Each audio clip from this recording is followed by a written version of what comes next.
What should every person do at least once? I know a lot of people are turned off by religion here, but honestly a lot of these simple things are found in religions. As for this, Matthew 6:3, but when you give to the needy, do not let your left hand know what your right hand is doing. And truly this goes a long way. I always feel people when speaking of their goodwill or the good things happening to them, it creates some aura in their head pressure, like when I see them again they are going to ask about this, and often us as humans work in cyclic behaviors, good bad good bad good bad bad good good, etc. So sharing things that are either in progress or championing yourself like good deeds, put some idea that you need to be that way 24/7 and expected to be that every time you are seen with an update on that particular thing, and this can lead to very timid responses and some self-doubt, disappointment when you get to these spots and have no update or have regressed back further than you were when shared. Always good to keep things of progress to oneself. A lot of people in their 20s and beyond don't realize the amount of effort that goes into maintaining or creating a friendship. You have to actively make the effort to join a group of like-minded people or schedule plans with them. You can't passively expect the other person to carry the responsibility of the friendship. You only get out what you put in. I worked at a summer camp for several years. It was not uncommon for kids to be homesick the first couple of nights. Every once in a while we would get parents that would call the camp because they wanted to check that their kid was doing well. One time we had a mom call 5 times on the first evening to check that her kids were doing okay. The 5th time the camp's receptionist asked the mom if she was okay. It turned out that her husband was away on a business trip, and with the kids off at camp she was alone in a house for the first time in her entire life, and it was freaking her out. I moved out of my parents' house when I was 19 and had a couple of roommates for a short time. I met my future wife when I was 20, which was just shy of 20 years ago. I moved on from my roommates into a home with her, and we've been together ever since. Since we are very happily married and our relationship only gets stronger as time goes on. I'll only be living alone if I outlive my wife. That thought is pretty damn depressing, so I hope to not take your advice. At least not for a long time. Excellent suggestion. Living alone, if even only for a little while, forces you to learn a lot of stuff you didn't see coming. Physically, emotionally, structurally, philosophically. Doesn't matter if it's just a semester in a dorm room or a year in an apartment. You pick up a lot when you realize there's no one there to carry you. Everything has to be done by you alone. Plus you can just get down to boxers immediately after work and eat supper off your chest like a goddamn otter. I loved it so much. I did that. I was moving and took the scenic route, spent about 3 full weeks casually moving from place to place, stuck around a few days in a couple spots. It was a great experience overall, especially having the freedom to change plans on a whim without having to consider anybody else. But man, I was craving some human interaction by the time I was done. Really started dragging me down the last week or so. Yes, as a 15-year-old I had entered the adult life with a job at McDonald's, and it really made me come to my senses about reality. I was initially crazily excited about working, meeting new people and earning money, but boy, I really was not expecting to meet the people I did. Some unreasonably rude, abusive, incomplete task customers who ruin your week, but also some sweet, friendly customers who greet you before you even get the chance to ask you if you're okay after seeing you deal with a rude customer, are patient with you when it's busy or you're a slow, new worker still figuring the work system out. Customer service jobs are definitely a good experience, and learning patience and empathy really reminds you to always be kind to all customer service employees. Smile. Maybe you and me have different ideas of shed in the woods. I was hiking through a sweltering cypress swamp in Florida this summer and felt the sharp pain of bubble gut. I was already drenched in sweat from the 95% humidity, but this added another layer of heat to my discomfort. I was 45 minutes from my car and estimated I would lose control of my bowels in 15. As I hurried down the trail, I found a patch of scrub palms that would conceal me from view and ducked behind. I dropped through, went to an extreme squatting position, and with a single explosive burst, expelled the demonic load while anxiously looking over my shoulders for hikers. I hadn't anticipated this emergency situation and had no way to clean myself. Thinking quickly, I saturated my boxers using drinking water from my camel bog, cleansed myself, and discarded the soiled cloth. Biting flies began to swarm, so I exited as quickly as possible. 05 would not recommend.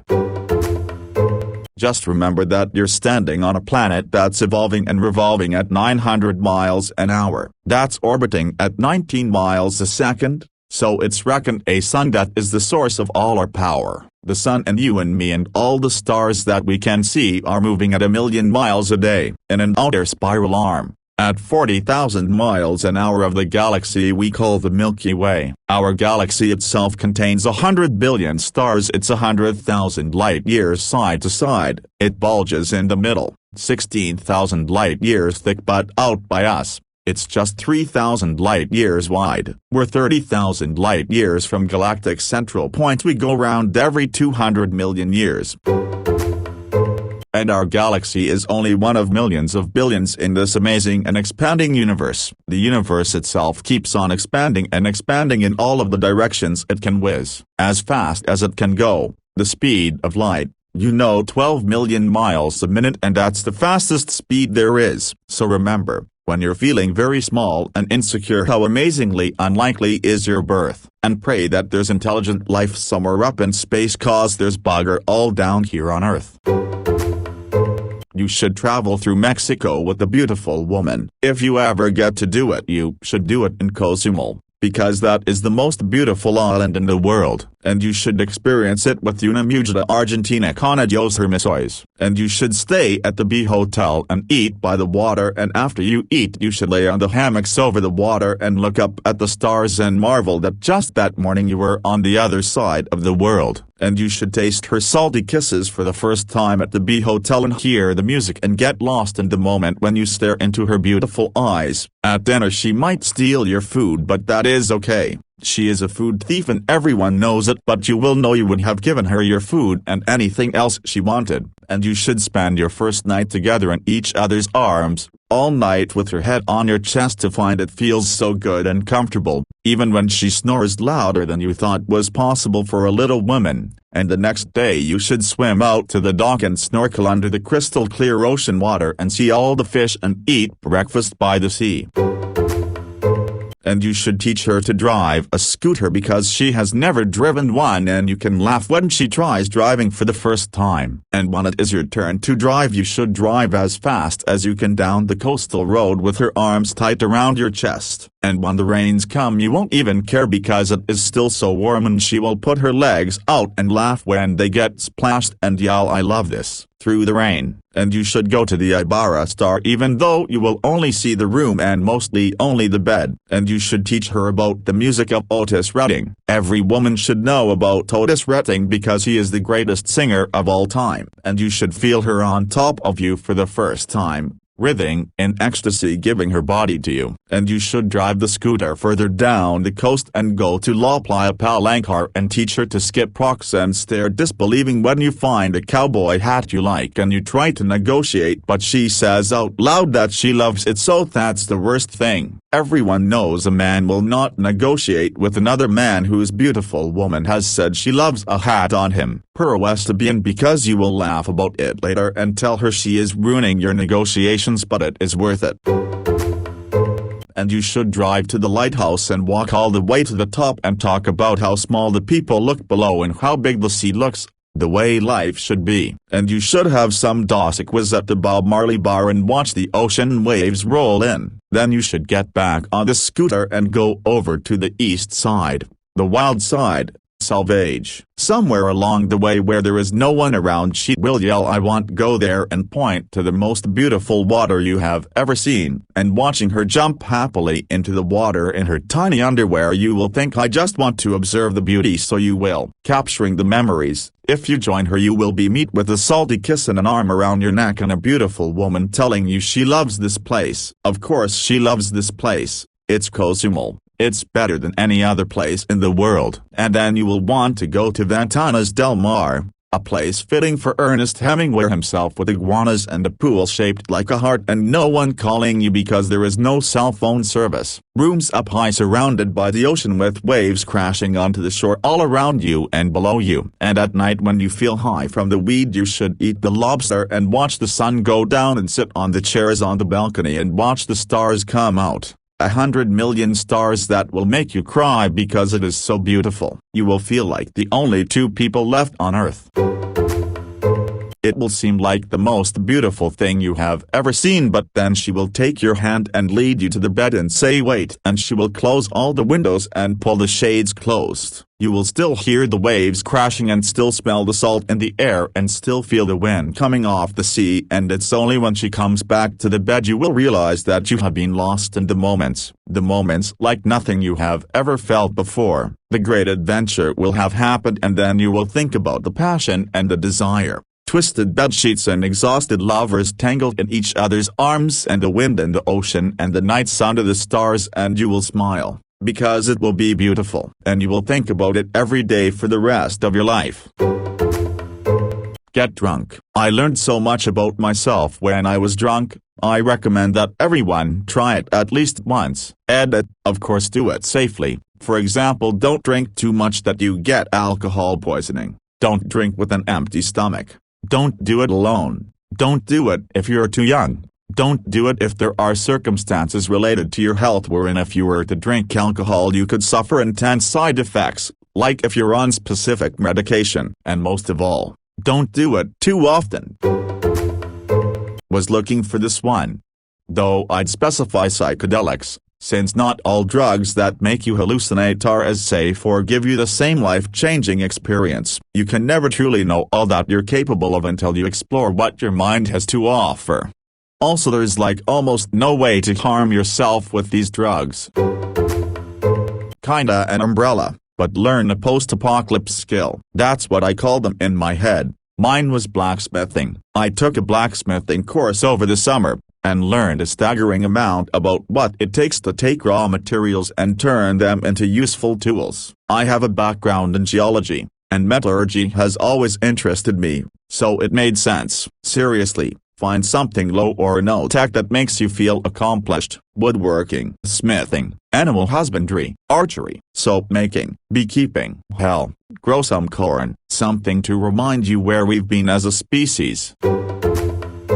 Learn a musical instrument. Not only is it a useful way to spend your free time, but with a little time and effort, you can easily get good enough to play your favorite songs and create your own tunes as well. I've been playing guitar for 11 years now, and I also picked up the bass about 5 years ago, and it's one of the best feelings in the world when you are able to entertain other people through music. Any instrument will be difficult at first to learn, but by remaining patient, you can easily get to the point where playing an instrument becomes almost a therapeutic experience, and you don't have to bust the bank and purchase the most expensive models just to sound good. A good player can make even a worn-out, broken instrument sound like heaven. 160 plus on a motorcycle. Fun fact: the white dust stripes on the interstate are 10 long. At 150 they become a solid line. When you're watching tarmac fly by you in a blink, you appreciate how fragile you are. You die instantly if you fuck that up, or at least very quickly. Body hugging a 400 hash machine with more horsepower and torque than most fossil cars. At those speeds, everything happens in microseconds. Watch MotoGP or Superbike Isle of Man runs. It'll reshape what you thought was crazy. On average, more than one rider dies at Isle of Man a year. Every year, someone doesn't go home. One of the deadliest races, and guys are running against the rev limiter. Here's a teaser. Add on board run to your search if you really want to see wild. These guys see speeds approaching 200 miles per hour. https://f.b/os6lu0q9c58. If you're physically able to and your country allows adults to go on them, visit a trampoline or air park. Easily some of the most youthful fun you can have, and you don't need to hire a trampoline or bouncy castle. Just pay your country's equivalent to £10 and play a boat like a kid until adulthood catches up to you before you even gone a third of the session. Go watch court proceedings. Ask the bailiff where people go to plead to a charge. Go watch the minor stuff. Most plead guilty at this level and get to tell their stories to the judge. Listening to some of these people talk will scare you to think that these kinds of weirdos walk among us. Seriously, if people knew what was going through the alleged minds of people they pass on the street, they'd shit their fucking pants. Float tank, aka sensory deprivation tank. No light, no sound, floating in 10 inches of high-density salt water so you float effortlessly. The water and air is heated to a skin receptor neutral temperature so you quickly lose track of where the water stops and the air begins. Feels like you're floating in space. With the lack of sensory input, your mind both has a chance to rest, but for many people also starts filling in the void with quasi-hallucinations, creating various northern lights type effects. After a while your brain wave patterns change and you get to that place just before you fall asleep but still aware you're awake, and can just stay there, aware but blissfully at peace. Vice has a doc on float tanks that's worth a watch. Experience peak physical condition. No citizen has a right to be an amateur in the matter of physical training. What a disgrace it is for a man to grow old without ever seeing the beauty and strength of which his body is capable. Socrates, this is to me something everyone should experience once, and I'm talking sub 12 to 10% body fat, not for the appearance, not for the ABS, not for the strength, not for the endurance and cardio, not to kick ass, but to experience yourself in a different mental state. When you reach peak or near peak fitness, your outlook on life changes, the way you handle stressful situation changes, what you find stressful changes, your anxiety on having to do things you don't want to changes. Literally you are a different person, and this is something that many do never experience, and it brings a certain perspective of understanding oneself. That who you think you are, this is just who I am, is not really the only you. You can completely change mentally into more of a badass get it done type. Even if you don't prefer to be this flavor of yourself, it's still important to see the stark contrast in who you are unfit and fit. This can greatly enhance and show understanding that your physical health and mental health are uniquely bound together, and where you are physically can greatly impact whether you are pessimistic or optimistic. You literally can change your body, and nothing else about your circumstances in life change, and be happy when you were sad. Be content when you were feeling like you are missing so much. Diet, exercise, sleep, and hydration, a little bit of effort and consistency, and all can experience it. Shave your head. I'm a woman who has shaved my head twice, 5 years apart, and each time has boosted my confidence and helped me come out of my shell. As a woman, I held on to a lot of the male gaze's perspective of I have to have long hair to be pretty, and finally going fuck it and shaving it all off helped get rid of it. Shaving your head can be scary, especially if you've had long hair, but it's worth it.